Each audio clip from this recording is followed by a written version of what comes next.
أعوذ بالله السميع العليم من الشيطان الرجيم. بسم الله الرحمن الرحيم. الحمد لله رب العالمين والصلاة والسلام على أشرف الأنبياء والمرسلين وعلى آله وصحبه أجمعين.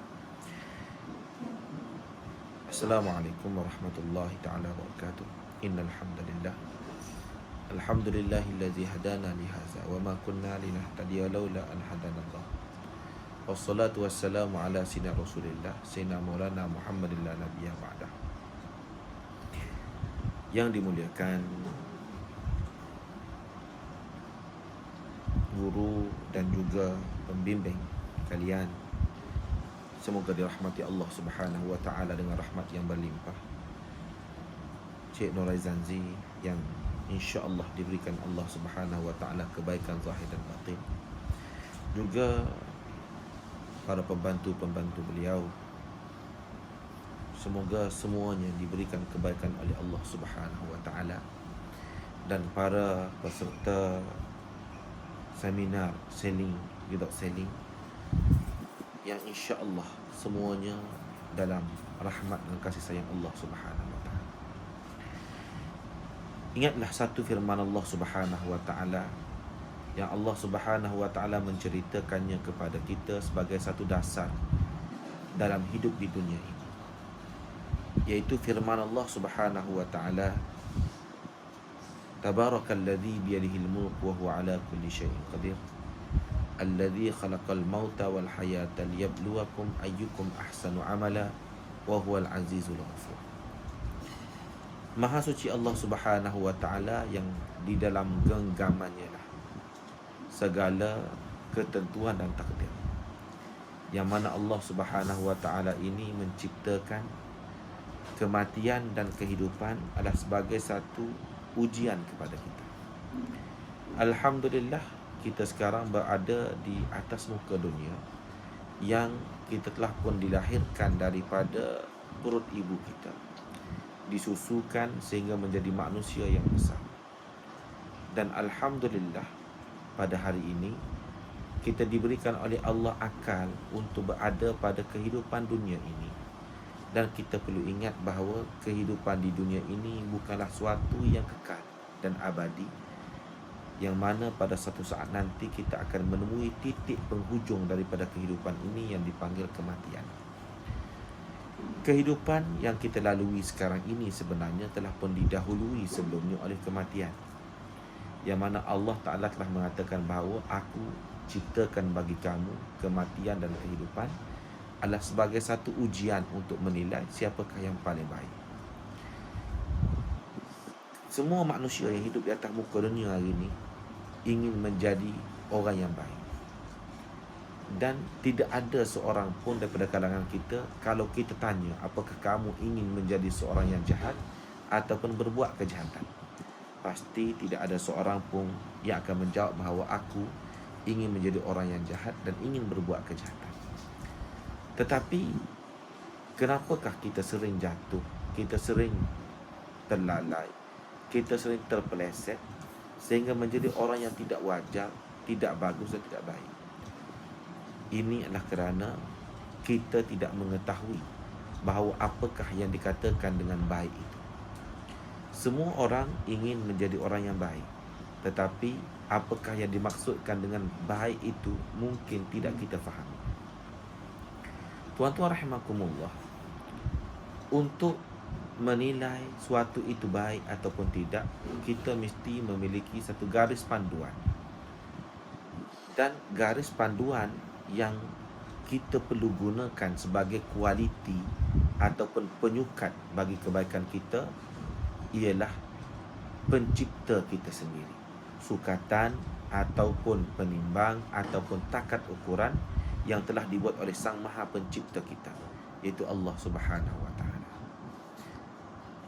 Allah Taala telah mengatakan melalui utusan baginda Nabi besar Muhammad SAW bahawa khairukum may yanfa'ukum linnas, sebaik-baik kamu ialah orang yang mampu memberi manfaat kepada manusia. Sebaik-baik kamu ialah orang yang mampu memberi manfaat kepada manusia. Semakin banyak manfaat yang mampu kita berikan kepada manusia, maka akan semakin bergunalah kita di sisi Allah Subhanahu wa taala. Kerana hakikat ubudiyah itu tidak lari daripada apa yang telah difirmankan oleh Allah Subhanahu wa taala. Wal 'asr innal insana lafi khusr illa alladhina amanu wa 'amilus solihat wa tawasaw bil haqqi wa tawasaw bis sabr.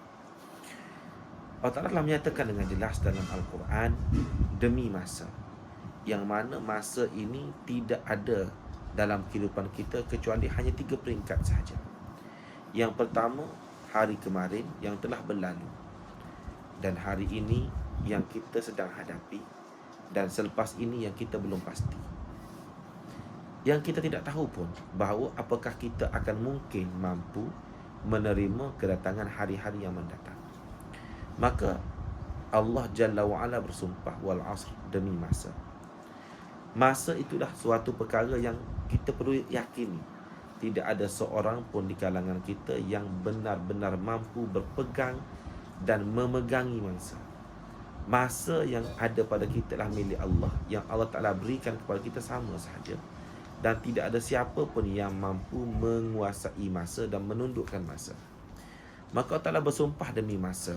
Sesungguhnya semua manusia, tidak kira dia miskin atau kaya, hina atau mulia, berpangkat besar atau tidak berpangkat, dan sebagainya, apakah dia Melayu, bukan Melayu, semua bangsa, pasti mereka akan mengalami kerugian. Kerana apa kerugian? Kerana masa itu terus berlalu. Detik pasti beredar. Apa yang telah luput, apa yang telah kita tinggalkan, apa yang telah berlalu, tidak akan mungkin kita ulangi lagi. Nafas yang kita sedut sekarang bukanlah nafas yang kita sedut pada waktu yang lalu. Dan nafas yang akan kita sedut pada masa akan datang adalah nafas yang baru yang tidak akan mungkin kita ulangi pada nafas yang lalu. Semua itu menunjukkan bahawa kita sedang menuju kepada kerugian. Maka dalam keadaan kita berdepan dengan kerugian yang tidak mungkin untuk kita hindari, Allah Ta'ala menyatakan dengan jelas, illal ladzina amanu wa 'amilus solihat. Dalam keadaan semua manusia rugi, dalam keadaan semua bangsa rugi, dalam keadaan semua kehidupan ini rugi, Allah Ta'ala menjamin bahawa ada yang tidak rugi, iaitu amanu wa 'amilus solihat, orang yang beriman dan beramal soleh. Apa makna orang beriman? Orang yang beriman ialah orang yang memiliki pegangan dan keyakinan dengan Allah Subhanahu wa taala, dan beramal soleh ialah dia mengikuti kehidupan dia, dia menjadikan kehidupannya itu penuh dengan nizam ataupun penuh dengan disiplin. Orang yang tidak akan rugi yang pertama ialah orang yang beriman. Kenapa orang yang beriman? Kerana orang yang beriman punya keyakinan. Hidup kau tidak punya keyakinan akan hancur. Hidup kau tak punya keyakinan akan rugi. Hidup kau tak punya keyakinan akan musnah. Kita mesti ingat bahawa kita hidup ini perlu pada tempat bergantung. Dan tempat untuk kita bergantung itu mestilah kita bina keyakinan. Seorang anak dia bergantung kepada ibunya. Kenapa dia bergantung pada ibunya? Kerana dia meyakini ibunya dapat menunaikan hajatnya. Seorang isteri bergantung pada suami. Seorang anak kecil bergantung kepada ayah dan ibunya. Seorang pekerja bergantung dengan bosnya. Semua pergantungan itu menunjukkan bahawa kita meyakini ada orang yang boleh membantu kita. Walhal kalau kita fahami kembali, hakikat yang sebenar yang hanya dapat membantu kita adalah satu zat yang maha kuasa sahaja, itu Allah Subhanahu wa taala. Tuan-tuan rahimakumullah, dalam keadaan sekarang kita semua mengalami kerugian kerana masa itu terus berlalu. Yang tidak rugi orang yang beriman. Yang kedua orang yang beramal soleh. Dan yang ketiga tawasaw bil haqqi, orang yang berpesan-pesan dengan kebenaran, dan wa tawasaw bis sabri, dan orang-orang yang berpesan dengan kesabaran. Maka dalam hal inilah yang kita perlu tahu dan kita perlu yakini dalam memahami kerugian yang sedang berlaku. Maka orang yang paling baik itu ialah orang yang memberi manfaat kepada manusia lain. Dan memberi manfaat kepada manusia lain itu dalam 2 faktor yang besar. Yang pertama, memberikan manfaat untuk orang lain juga berjaya dalam kehidupan. Yang kedua, memberikan manfaat untuk membantu orang yang lemah menjadi orang yang kuat. Kerana kedua-duanya itu merupakan perjalanan untuk mendapatkan keuntungan duniawi dan keuntungan ukhrawi. Daripada itulah kita mesti ingat, kehidupan kita di dunia ini diberikan oleh Allah sebagai hadiah. Maka orang yang terbaik adalah orang yang mampu memberi manfaat. dan kita tidak akan mampu memberikan manfaat kepada manusia. Pertama, jika kita tidak punya ketergantungan dengan Allah. Kerana apa? Kerana orang yang akan memberi kebaikan kepada orang itu mestilah orang yang memiliki kebaikan dahulu. Seorang yang tidak punya kebaikan tidak mampu memberikan kebaikan. Seorang yang tidak punya ketenangan tidak akan mampu memberi ketenangan. Hanya orang yang baik yang mampu memberikan kebaikan. Maka kebaikan yang perlu kita bina dalam kita dua perkara. Pertama, yakin dengan Allah, bahawa kita adalah makhluk yang ditadbir oleh Allah. Yang kedua, apa yang kita nak buat mesti patuh syariah, mesti ada amal soleh. Kemudian memberilah manfaat kepada manusia. Yang pertama, bantu manusia. Tawasaw bil haq, memberikan bantuan yang benar. Apa keperluan manusia yang kita boleh bantu, kita bantu. Tak salah, kita boleh ingat baik-baik, Allah Ta'ala ciptakan dunia ni untuk kita. Tak salah mencari dunia, yang salah tinggalkan akhirat. Yang sebenar yang kita perlu dalam dunia indah, kita memiliki dunia. Kita memiliki dunia. Ambillah dunia, tapi miliki. Jangan kita dimiliki oleh dunia. Kalau kita dimiliki oleh dunia, nescaya kita akan diperhambakan oleh dunia. Tapi kalau kita memiliki dunia, kita akan memperhambakan dunia, mengikut apa yang kita kehendaki supaya dapat keredaan Allah Subhanahu Wa Taala. Susahnya manusia hari ini, mereka itu bukan memiliki dunia, tapi dimiliki oleh dunia. Mereka mencari harta, harta memperhambakan mereka. Mereka mengejar pangkat, pangkat memperhambakan mereka. Mereka menjaga anak dan rumah tangga, maka anak dan rumah tangga memperhambakan mereka. Hal ini berlaku kepada kita. Kenapa? Kerana kita tidak punya keyakinan dengan Allah dan tidak punya manajemen yang jelas dalam mentaati dan melaksanakan perintah Allah. Jadi, kita perlu ingat baik-baik. Dunia adalah tempat untuk kita bercucuk tanam dan akhiratlah tempat kita akan menuainya. Dan tidak akan mungkin kita menuai sesuatu yang baik di akhirat kecuali kita mesti menyemai dan menanamnya benda yang baik di dunia ini. Orang yang baik itu adalah orang yang mampu mengambil dunia menjadi hambanya. Sebagaimana dalam satu hadisul qudsi, Allah Jalla wa Ala berfirman kepada dunia, ya dunia, ikhdimu man khadamani wastakhdimu man khadamaki. Wahai dunia, jadilah hamba. Wahai dunia, engkau perhambakanlah sesiapa yang datang untuk mendapatkanmu. Tetapi wahai dunia, engkau menjadilah hamba kepada siapa yang datang kepada aku. Bermakna Allah Ta'ala dah bagi tahu pada dunia bahawa dunia ini, jika orang yang datang kepadanya, orang yang akan mengambil dunia, maka dunia akan menjadikan orang itu hamba. Tapi kalau kita datang kepada Allah, orang kita mengambil dunia untuk mentaati Allah, maka dunia akan menjadi hamba kepada kita. Tak salah tuan-tuan memiliki dunia. Yang salah kita dimiliki oleh dunia. Tuan-tuan rahimakumullah, Allah Ta'ala jadikan bumi, langit dan cakrawala ini untuk kita umat Islam. Kenapa kita tak mahu menggunakannya? Bekerjalah, carilah kekayaan, carilah apa yang diperlukan oleh umat. Kita perlu sediakan untuk umat. Bayangkan tuan-tuan rahimakumullah, sepanjang pandemik di Malaysia ini saja, saya tidak tahu negara lain, sepanjang pandemik di Malaysia, berapa ramai manusia terpaksa membunuh diri kerana hilang pegangan, hilang keyakinan. Siapa yang salah? Apakah mereka yang salah atau kita yang salah? Jawapan yang paling besar, kita yang salah. Kenapa kita biarkan mereka tanpa dibantu? Kenapa kita biarkan mereka terus hanyut dalam jiwa mereka yang tidak keruan? Di mana tanggungjawab sebagai umat Islam yang kita perlu laksanakan? Bermakna kita masih belum mampu memberikan manfaat kepada manusia lain. Oleh itu, ayuh kita rapatkan saf kita, rapatkan diri kita dengan Allah Subhanahu Wa Taala. Berilah manfaat kepada manusia. Dengan jalan kita bantu manusia dan kita beri pertolongan kepada manusia. Tuan-tuan rahimakumullah, dalam menghadapi kehidupan di dunia ini, kita sering alfa. Kita sering terlalai bahawa kekayaan yang sebenar adalah kekayaan hati. Kerana banyak mana pun harta yang kita miliki, besar mana pun rumah yang kita siapkan, tapi kalau hati kita sempit, kalau hati kita miskin, kekayaan yang di luar tidak akan mampu membuka luas hati kita yang dalam. Rumah yang besar tidak akan mampu memberi keselesaan kepada kita. Tuan-tuan rahimakumullah, itulah pentingnya hati. Hati merupakan istana yang paling perlu dijaga. Hati merupakan istana yang paling perlu dijaga. Orang yang tidak menjaga hatinya akan rosak. Dan hati yang rosak akan memberikan impak yang besar pada kerosakan dunia. Kita perlu ingat baik-baik.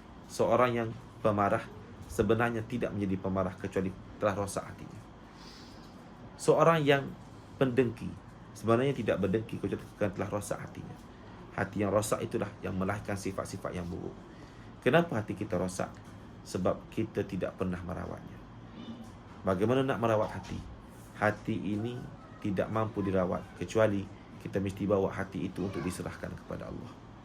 Hanya hati yang diserahkan kepada Allah sahaja yang akan mampu dirawat dan akan mampu menerima rawatan.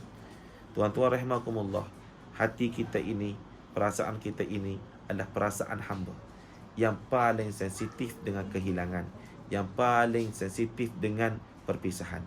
Kita sering dan kita amat ketahui bahawa kita tak mampu nak menanggung duka cita perpisahan, duka cita kehilangan. Tetapi apa yang kita buat ialah mencari kehilangan dan mencari perpisahan. Kenapa Allah yang zat yang layak untuk kita cintai, kita tidak cintai sepenuhnya, sedangkan Allah tidak akan pernah meninggalkan kita? Tapi kenapa manusia, harta, pangkat, kedudukan yang kita tahu akan datang kepada kita dan akan pergi meninggalkan kita, itu yang lebih kita sayangi daripada Allah? Dari itu, ingatlah bahawa kita tidak akan mungkin mendapatkan ketenangan kecuali kita mesti serahkan hati kita kepada Allah Subhanahu wa taala. Dan hati tidak akan mungkin mampu kita serahkan kepada Allah kecuali kita mesti berada di bawah tarbiyahnya seorang guru.